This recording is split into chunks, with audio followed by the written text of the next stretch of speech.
I swear by Almighty God that I will be faithful and bear true allegiance to Her Majesty Queen Elizabeth, her heirs and successors according to law. So help me God. Thank you very much. Hello everyone, क्या आप लोग जानते हैं कि 2014 के अंदर जब पहली बार नरेंद्र मोदी इंडिया के प्राइम मिनिस्टर बने थे, उसी साल ब्रिटेन के प्राइम मिनिस्टर ऋषि सुनक ने पॉलिटिक्स ज्वाइन की थी। यानी it has been 8 years since Rishi Sunak join politics और आज वो ब्रिटेन के प्राइम मिनिस्टर हैं। Officially Rishi Sunak is the 57th prime minister of Britain and third prime minister in a single year after Boris Johnson and Liz Truss. लेकिन क्या आप लोगों ने सोचा है कि ऋषि सुनक को प्राइम मिनिस्टर बनाया कैसे गया, क्योंकि इलेक्शंस तो हुए नहीं। So how by not being elected वो डायरेक्टली प्राइम मिनिस्टर बन कैसे गए। आज के हमारे वीडियो में हम इसी के बारे में बात करेंगे। साथ साथ हम समझेंगे कि ब्रिटेन की क्या पॉलिटिकल क्राइसिस है जिसकी वजह से बार बार वहाँ के प्राइम मिनिस्टर चेंज होते रहते हैं और क्यों बोरिस जॉनसन और लिज ट्रस ने रिज़ाइन किया। बट उससे पहले मैं आप सभी से रिक्वेस्ट करूँगी that please do like, share and subscribe to my channel. सबसे पहले हम ये देखेंगे दैट ये जो ऋषि सुनक को प्राइम मिनिस्टर बनाया गया है वो लीगल है या नहीं, अलाउड है या नहीं according to the constitution of Britain. अगर हम नॉर्मल सर्कमस्टांसेस की बात करें तो ब्रिटेन के अंदर प्राइम मिनिस्टर्स जो हैं उनके इलेक्शंस होते हैं, time to time general elections होते हैं हर 5 साल में, जैसे कि इंडिया में होते हैं। एक इंटरेस्टिंग फैक्ट और ये भी है कि इंडिया की जो पार्लियामेंट्री फॉर्म ऑफ गवर्नमेंट है उसका सोर्स ब्रिटेन का कॉन्स्टिट्यूशन ही है। यानी ब्रिटेन से ही हमें ये सोर्स मिला कि हम अपने लिए भी पार्लियामेंट्री फॉर्म ऑफ गवर्नमेंट रखें। वहाँ के जो इलेक्शंस हैं वो काफ़ी हद तक सिमिलर हैं टू दैट ऑफ इंडिया। यानी जैसे इंडिया के अंदर हम डायरेक्टली लीडर को, यानी डायरेक्टली किसी ने भी नरेंद्र मोदी को वोट नहीं डाला है, बल्कि सबने अपनी कॉन्स्टिट्यूएंसी के जो रिप्रेजेंटेटिव्स हैं उन्हें वोट डाला और जिस भी पार्टी को सबसे ज़्यादा कॉन्स्टिट्यूएंसीज आई वो फाइनली जीत गई और उस पार्टी के लीडर को इंडिया का प्राइम मिनिस्टर बनाया गया। वैसे ही ब्रिटेन के अंदर 2 पार्टीज़ हैं, एक है कंजर्वेटिव पार्टी और दूसरी है labour party. Liz Truss, Boris Johnson और ऋषि सुनक तीनों ही कंजर्वेटिव पार्टी को बिलोंग करते हैं। जब 2019 के अंदर जनरल इलेक्शंस हुए थे तो कंजर्वेटिव पार्टी ने उस इलेक्शन को जीता था और जीतने के बाद बोरिस जॉनसन को वहाँ का प्राइम मिनिस्टर बनाया गया। लेकिन 2022 के अंदर बोरिस जॉनसन ने प्राइम मिनिस्टरशिप से जो है रिज़ाइन कर दिया और उनके बाद फाइनली बनाया गया लिज ट्रस को। लिज ट्रस काफ़ी कम समय के लिए ब्रिटेन की प्रधानमंत्री रही, सिर्फ 50 डेज़ के लिए, जो कि सबसे कम टर्म रहा है किसी भी प्राइम मिनिस्टर का आज तक ब्रिटेन के अंदर। इन लोगों ने क्यों रिज़ाइन किया इसके बारे में हम आगे अपने वीडियो में समझेंगे। लेकिन टेक्निकली देखा जाए तो 2019 के अंदर इलेक्शन हुए थे, 2022 में बोरिस जॉनसन ने जो है रेजिग्नेशन दिया और लिज ट्रस का टर्म सिर्फ 50 डेज़ के लिए रहा। टेक्निकली अभी भी कंजर्वेटिव पार्टी के पास 2 साल है और उन 2 साल के लिए उन्होंने ऋषि सुनक को अपॉइंट किया as the prime minister of Britain. Legally they are permitted to govern for a further 2 years without calling for a public vote. Rishi Sunak के पास अभी भी 2 साल हैं to be the Prime Minister of Britain।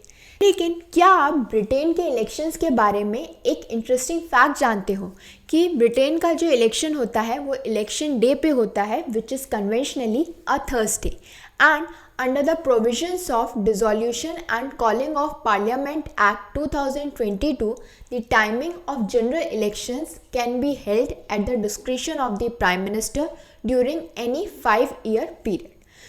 Rishi Sunak के बारे में इतना डिस्कशन क्यों है, इतनी पॉपुलैरिटी क्यों है? क्योंकि ऋषि सुनक पहले नॉन वाइट पीएम हैं जो कि बॉर्न हुए थे साउथहैम्पटन में and he is the youngest prime minister of Britain in last 210 years. But अब हमें ये समझना है कि यूके में आखिर प्रॉब्लम क्या है, बार बार वहाँ के प्राइम मिनिस्टर चेंज क्यों हो रहे हैं, वहाँ की पॉलिटिकल क्राइसिस क्या है, हम उसके बारे में समझेंगे। हम बिगनिंग से समझेंगे कि आखिर प्रॉब्लम स्टार्ट कहाँ से हुई। इसलिए हम सबसे पहले समझेंगे ब्रेक्जिट के बारे में। ब्रेक्जिट क्या है? बेसिकली 2020 से पहले पूरा यूरोप जो है वो एक साथ फंक्शन करता था, एक कंट्री की तरह फंक्शन करता था। There was no barrier in regard to trade, commerce and people between different countries. और क्योंकि ब्रिटेन भी यूरोप में आता है तो ब्रिटेन भी पूरे यूरोप में एज अ वन कंट्री, जैसे पूरा जो यूरोप है एज अ वन कंट्री काम करता था, वैसे ही उसमें ब्रिटेन भी यूरोप के लॉज से गवर्न था। वहाँ का ट्रेड, कॉमर्स और पीपल का आना जाना जो है बिल्कुल एक था, कोई भी रिस्ट्रिक्शन नहीं था कि एक कंट्री से आप दूसरी कंट्री में जा रहे हो तो वो कोई रिस्ट्रिक्शन इम्पोज कर रहे हो, नहीं था। लेकिन 2020 के अंदर यूके ने डिसाइड किया कि वो अपने आप को जो ये यूरोपियन यूनियन है उससे विड्रॉ करना चाहते हैं, और इसी यूरोपियन यूनियन से विड्रॉल जो हुआ उसे हम ब्रेक्जिट कहते हैं। यूके जो है वो इस यूरोपियन यूनियन का पार्ट है सिंस 1 जनवरी 1973। तब से वो यूरोपियन यूनियन का पार्ट है और फुल यूरोप एक कंट्री की तरह काम करता है। लेकिन ब्रेक्जिट के बाद ये जो यूरोपियन यूनियन का लॉ है और कोर्ट ऑफ जस्टिस है of European Union, they no longer have primacy over British laws, यानी ब्रिटेन जो है वो अलग हो गया। अब वो अपने लॉज और जो भी रेगुलेशंस हैं वो अलग तरीके से काम करता है, यूरोपियन यूनियन से बाउंड नहीं है।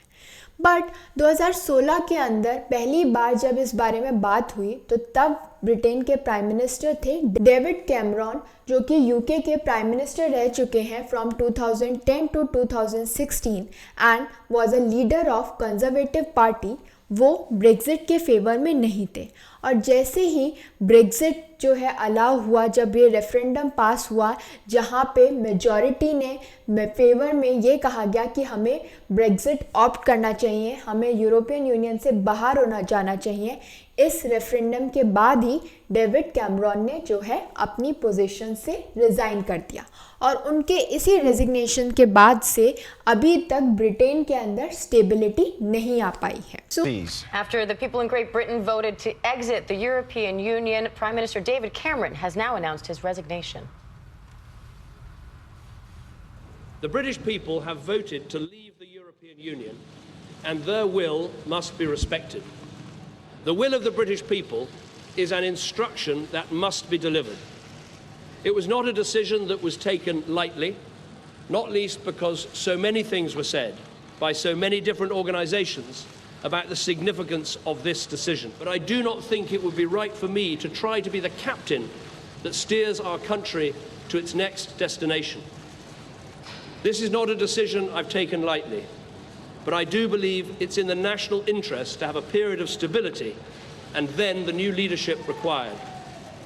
There is no need for a precise timetable today, but in my view we should aim to have a new Prime Minister in place by the start of the Conservative Party conference in October.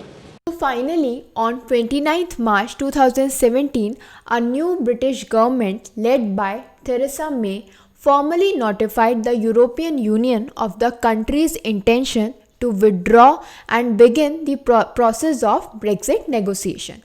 और ये जो withdrawal था वो originally schedule हुआ था for 29 मार्च 2019, लेकिन ये delay हो गया because of the deadlock in the British parliament after the 2017 general elections, which resulted in a hung parliament in which the Conservatives lost their majority but remained the largest party. और finally ये जो deadlock है वो resolve हुआ after a subsequent general election जो कि दिसंबर 2019 में हुए, जिस इलेक्शन को कंजर्वेटिव पार्टी ने जीता। और ये जो कंजर्वेटिव पार्टी है उन्होंने कैंपेन किया इन support of revised withdrawal agreement led by Boris Johnson, और उन्होंने इसी बेसिस पर जो है वो पूरा इलेक्शन जीता with a majority of 80 seats. दिसंबर 2019 के इलेक्शन के बाद ब्रिटिश पार्लियामेंट ने फाइनली रेटिफाई किया the withdrawal agreement with the European Union act 2020। Finally 31 जनवरी 2020 को ब्रिटेन ने अपने आप को विड्रॉ कर लिया फ्रॉम यूरोपियन यूनियन, और इसी के बाद से एक ट्रांजिशन पीरियड चालू हुआ जहाँ पे ब्रिटेन और यूरोपियन यूनियन ने नेगोशिएट किया कि उनके बीच में जो फ्यूचर रिलेशनशिप होगा वो कैसा होगा। During this transition period UK जो है it remained subjected to European Union law and remained part of the European Union Customs Union and the European Single Market. However, it was no longer part of European Union's political bodies or institutions.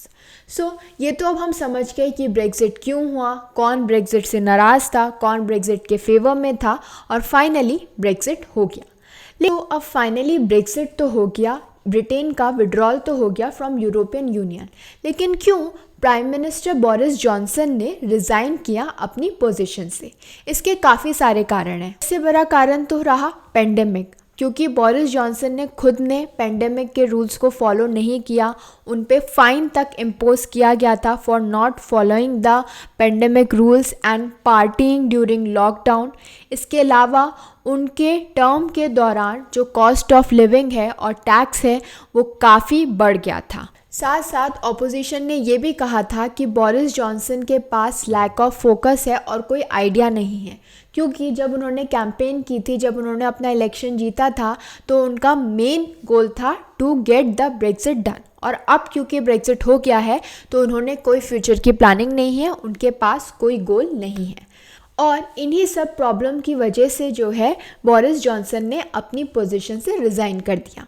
जब उन्होंने resign किया, उनके resign करने के बाद conservative party ने चुना Liz Truss को to be the prime minister of Britain.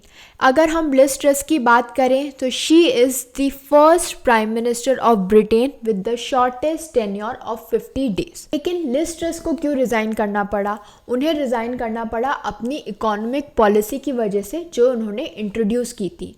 उस इकोनॉमिक पॉलिसी के अकॉर्डिंग उन्होंने टैक्सेस को काफ़ी कम कर दिया था, जो कि जनरल पब्लिक के लिए तो बेनिफिशियल था मगर गवर्नमेंट के लिए नहीं था। और इसी इकोनॉमिक पॉलिसी की वजह से इन्फ्लेशन जो है वो काफ़ी बढ़ गया था और बहुत सारी प्रॉब्लम हो रही थी।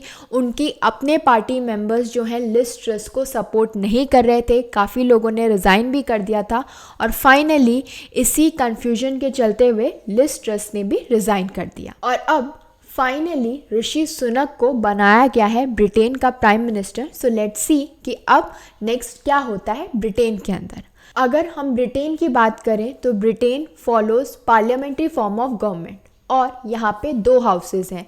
पहला तो है हाउस ऑफ कॉमन्स और दूसरा है हाउस ऑफ लॉर्ड्स।